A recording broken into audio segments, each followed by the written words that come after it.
कि ना नाहिद की शादी हो पा रही है, ना इकरा की शादी हो पा रही है। जी नहीं तो कम से कम भाई के बारे में तो सोचा जा सकता है। जी बिल्कुल बिल्कुल इस बारे में सोच रहे हैं। और असल में बीच में कोरोना आ गया, फिर इतनी बड़ी समस्या रही, कुछ टाइम उन्हें पब्लिक लाइफ से दूर रहना पड़ा, फिर वो जेल चले गए। सुनेंगे दोस्तों इकरा हसन की स्पीच, जो अपनी शादी और अपने भाई की शादी के लिए क्या कुछ कहा है। उससे पहले बता दूं दोस्तों, सुप्रीम कोर्ट से असम सरकार को लगा जोरदार झटका। बुलडोजर कार्रवाई पर हेमंत विश्वा शर्मा सरकार से मांगा जवाब। दोस्तों सुनते हैं मेरे स्पीच को, तो आपसे गुजारिश है वीडियो को लाइक कीजिए और चैनल को जरूर सब्सक्राइब कीजिए। तो ये जो आपके अंदर दृढ़ता है और आपके अंदर की जो मजबूती है, जिसको पूरी दुनिया ने, खासकर चूँकि वो पूरी दुनिया में मशहूर हुई बात, और ख़ासकर हम उसको भारत में तो वो मीडिया हाइलाइट्स बना था कि आपकी मदर जो हैं तबस्सुम हसन जी, उनको उनको पुलिस जो है वो तलाश रही थी, और भाई जो थे आपके, उनको सलाखों के पीछे भेज दिया गया था। और ऐसी परिस्थिति में पूरे चुनाव को, आपके भाई के चुनाव को आपने उसको कमांड किया था। तो ये दृढ़ता, उस समय ये सवाल था कि ये बड़ी प्यारी सी छोटी सी बच्ची है, आम भाषा थी कि ये बड़ी प्यारी सी छोटी सी बच्ची है और ये कैसे ये सब संभाल पाएगी। तो ये कहीं से आपकी परवरिश और आपके हॉस्टल की दुनिया और आपके स्कूलिंग का ही ये इम्पैक्ट था। ऐसा कह सकते हैं, लेकिन ऐसी कोई तैयारी नहीं थी कि ऐसा कुछ हो जाएगा। हमें पता नहीं था कि ऐसा भी वक्त आएगा कि घर का कोई भी सदस्य बाहर नहीं होगा और मुझे ही कमान संभालनी पड़ेगी।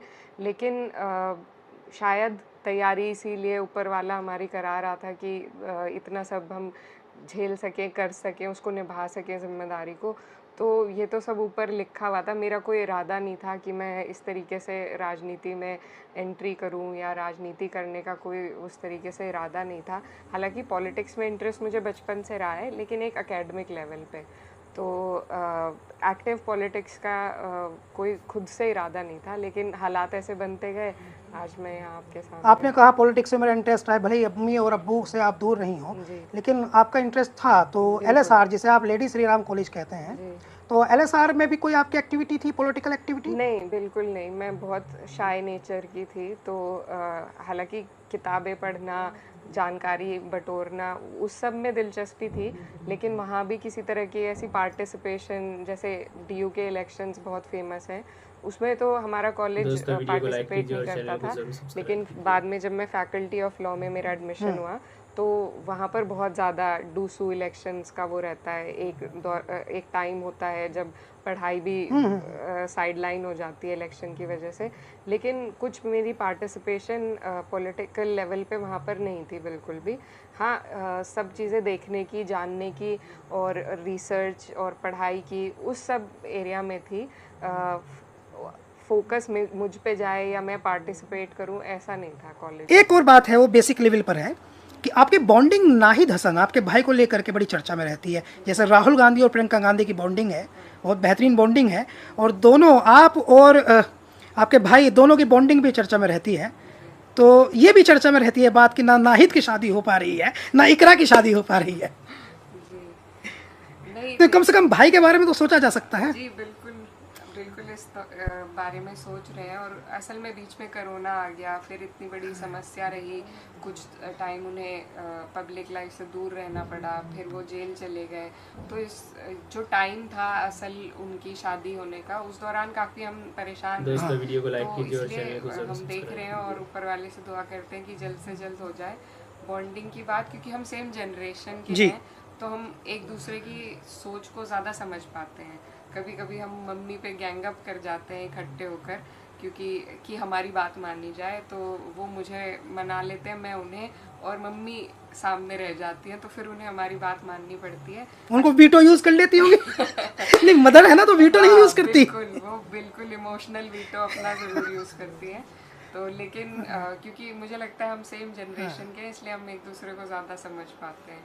और मैं क्योंकि छोटी हूँ, तो मैं भी अपनी वीटो हमेशा यूज़ करती हूँ, तो कि मैं नाहिद अकेले पड़ जाते हैं। जी, तो कभी जब मेरी नहीं मानी जाती तो मेरी भी अपनी वीटो यूज़ हो जाती है। वो बेचारे कभी नहीं यूज़ कर पाते वीटो। ये नहीं जानते हैं लोग कि नाहिद हसन, जिनको आप पश्चिम उत्तर प्रदेश में सबसे बोल्ड राजनेताओं में से एक कहते हैं, वो परिवार में अकेले पड़ जाते हैं।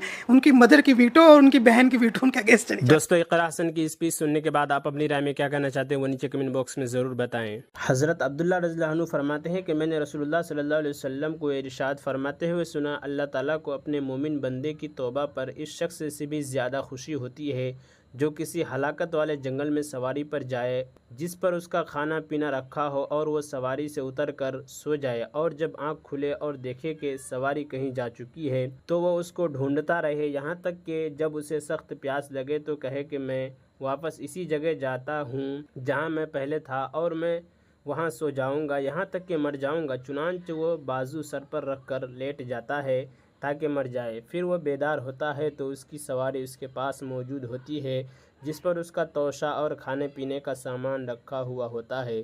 अल्लाह ताला को मोमिन बंदे की तौबा पर उससे ज़्यादा खुशी होती है जितनी उस शख्स के नाउमीद होने के बाद अपनी सवारी और तोशा के मिल जाने से होती है।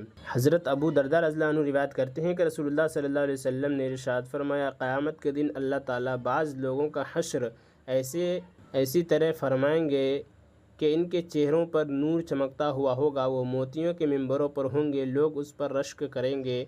वो न अम्बिया होंगे न शुहदा होंगे। एक देहात के रहने वाले सहाबी ने घुटनों के बल बैठकर अर्ज़ किया, रसूलल्लाह, इनका हाल बयान कर दीजिए कि हमको पहचान ले। नबी करीम सल्लल्लाहु अलैहि वसल्लम ने इरशाद फरमाया, वो लोग होंगे जो अल्लाह ताला की मोहब्बत में मुख्तलिफ़ ख़ानदानों से मुख्तलिफ़ जगहों से आकर एक जगह जमा हो गए हों और अल्लाह ताला के ज़िक्र में मशगूल हों। हज़रत अबू अय्यूब अंसारी रिवायत करते हैं कि रसूलुल्लाह सल्लल्लाहु अलैहि वसल्लम मेराज की रात हज़रत इब्राहीम अलैहिस्सलाम के पास से गुज़रे तो उन्होंने पूछा, जिब्रील, ये तुम्हारे साथ कौन है? जिब्रील अलैहिस्सलाम ने अर्ज़ किया, मोहम्मद हैं। इब्राहीम अलैहिस्सलाम ने फरमाया, आप अपनी उम्मत से कहिए कि वह जन्नत के पौधे ज़्यादा से ज़्यादा लगाएँ, इसलिए कि जन्नत की मिट्टी उम्दा है, इसकी ज़मीन कुशादा है। पूछा, जन्नत के पौधे क्या है? इरशाद फरमाया, ला हौला वला कुव्वता इल्ला बिल्लाह। हज़रत अबू हुरैरा रिवायत करते हैं कि रसूलुल्लाह सल्लल्लाहु अलैहि वसल्लम हमारे पास तशरीफ़ लाया और इरशाद फरमाया, देखो अपने बचाव के लिए ढाल ले लो। सहाबा रज़ियल्लाहु अन्हुम ने अर्ज़ किया, या रसूलल्लाह, क्या कोई दुश्मन आ गया है? इरशाद फरमाया, जहन्नम की आग से बचाव के लिए ढाल ले लो। सुबहानल्लाहि अल्हम्दुलिल्लाहि ला इलाहा इल्लल्लाहु अल्लाहु अकबर कहा करो, क्योंकि ये कलिमात क़यामत के दिन अपने कहने वाले के आगे पीछे दाएं बाएं से आएंगे और उसको नजात दिलाने वाले होंगे, और यही वह नेक अमाल है जिनका सवाब हमेशा मिलता रहता है। फ़ायदा हदीस शरीफ के इस जुमला, ये कलिमात अपने पढ़ने वाले के आगे पीछे से आएंगे का मतलब यह है कि क़यामत के दिन ये कलिमे आगे पढ़कर अपने पढ़ने वाले की सिफारिश करेंगे, और दाएं बाएं पीछे से आने का मतलब यह है कि अपने पढ़ने वाले की अजाब से हिफाजत करेंगे। हज़रत अबू ज़र रज़ियल्लाहु अन्हु रिवायत करते हैं कि रसूलुल्लाह सल्लल्लाहु अलैहि वसल्लम ने इरशाद फरमाया, अल्लाह ताला इरशाद फरमाते हैं, मेरे बंदे, बेशक जब तक तू मेरी इबादत करता रहेगा और मुझसे मग़फ़िरत की उम्मीद रखेगा, मैं तुझको माफ़ करता रहूँगा, चाहे तुझ में कितनी ही बुराइयाँ क्यों न हो।